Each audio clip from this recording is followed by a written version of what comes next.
As Washington's diplomacy stretches from Asia to Latin America, the Middle East is once again trembling under the weight of its oldest wounds. Tonight, the ceasefire in Gaza stands on paper, but smoke still rises from its ruins. U.S. Secretary of State Marco Rubio has defended Israel's recent airstrike in central Gaza, insisting it did not violate the U.S. brokered ceasefire with Hamas. He argued that Israel acted in self-defense against imminent threats, while urging Hamas to return the remains of 13 hostages, including 2 Americans. You're talking about the strike against the Palestinian Jihad individuals? Yes. Yeah, look, Israel didn't surrender its right to self-defense. Obviously, the ceasefire is based on obligations on both sides. By the way, we'd also like to see Hamas speed up the return of hostage bodies. We still have 13 hostages, 2 Americans included. But we don't view that as a violation of the ceasefire. They have a right, there's an imminent threat to Israel, and all the mediators agree with that. The Sunday strike killed at least 3 people and drew sharp condemnation from Hamas, calling it a breach of the truce. Mediators, including United States, Qatar, and Egypt, are urging both sides to honor the fragile deal, which hinges on hostage release and demilitarization. Meanwhile, Venezuela President Nicolas Maduro has lashed out at Israeli Prime Minister Benjamin Netanyahu, accusing him of leading his country towards destruction and even comparing him to Adolf Hitler. A Israel hacia una autodestrucción y además está escalando los niveles de violencia muy parecido a la época de Hitler. Hitler fue un proyecto del capitalismo occidental contra la Unión Soviética. Y cuando Hitler se consideró ya con el poder suficiente político, militar, económico, sencillamente empezó a desarrollar su propio plan. Así está Netanyahu. Él cree y ejerce el poder en Estados Unidos. Fue a Estados Unidos y le rindieron pleitesía toda la élite estadounidense. Toda.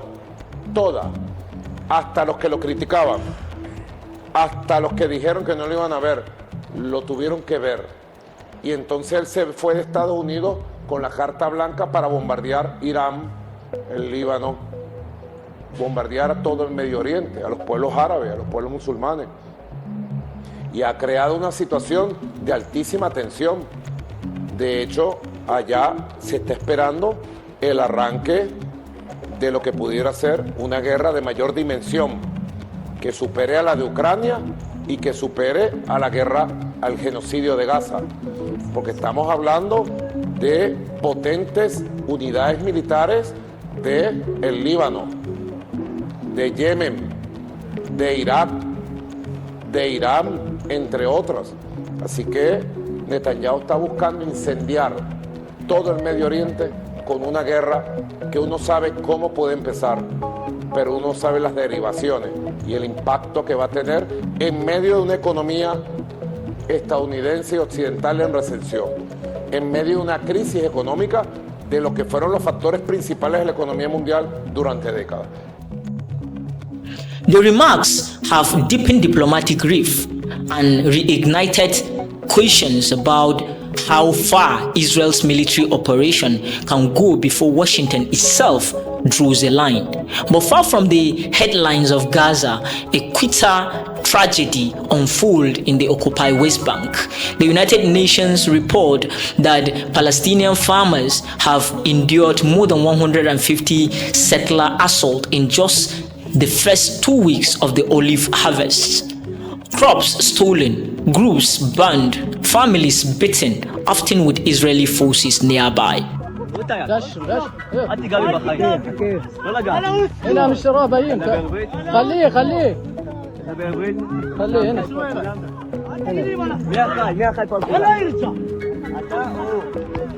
صوروا جميعكم صوروا صادر في ابوها مشترى ترى في ابوها مشترى جنب شويه كلاب يلا خلاص ايوه هل تدبر تام يلا خلاص هل تدبر خلاص هل تدبر تام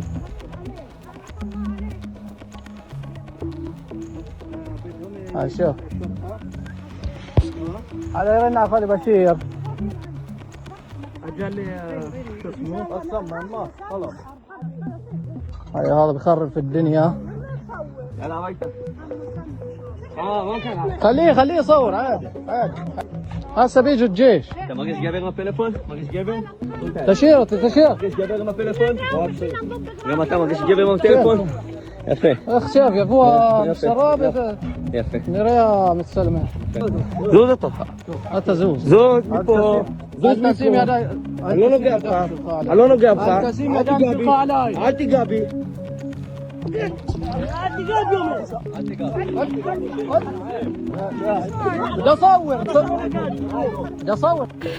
In villages like Tulkarim, Dair, Nizam, and Baita, dozens have been injured and hundreds displaced.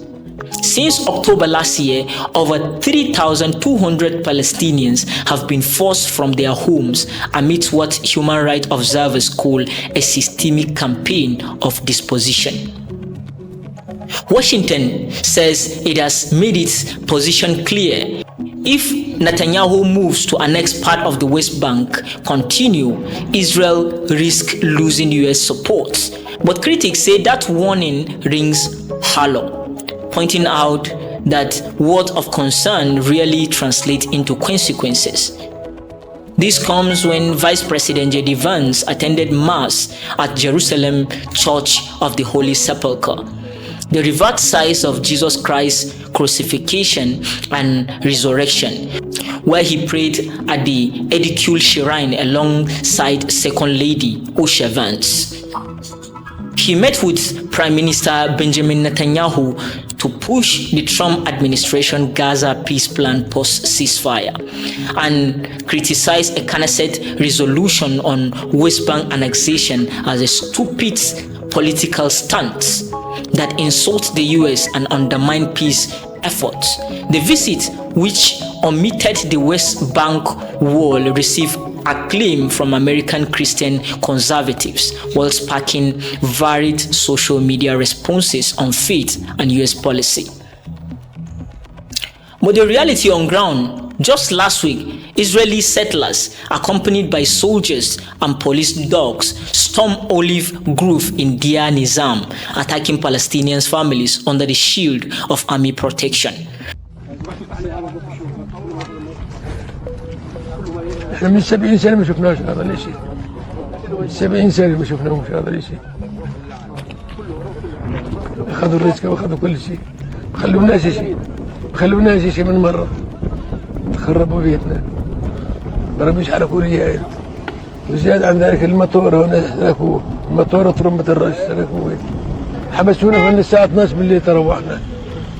الساعة 12 بالليل تعرفنا نطلع. To many, this isn't spontaneous violence. It is policy by another name. When the oppressed bleed and the world looks away, silence becomes complicity. The question is no longer whether the US can influence Israel, but whether it wants to. Because every olive tree uprooted, every home demolished, and every promise ignored tells the same story. This is not about security, it is about supremacy. What's your view? Is Washington enabling injustice under the banner of diplomacy, or is it caught between allies and accountability? Drop your thought in the comment. We are reading everyone, and don't forget to like, share, and subscribe for more fearless analysis here on Politics Insight on Diaspora Digital Media, where the world's power games are unmasked, one story at a time.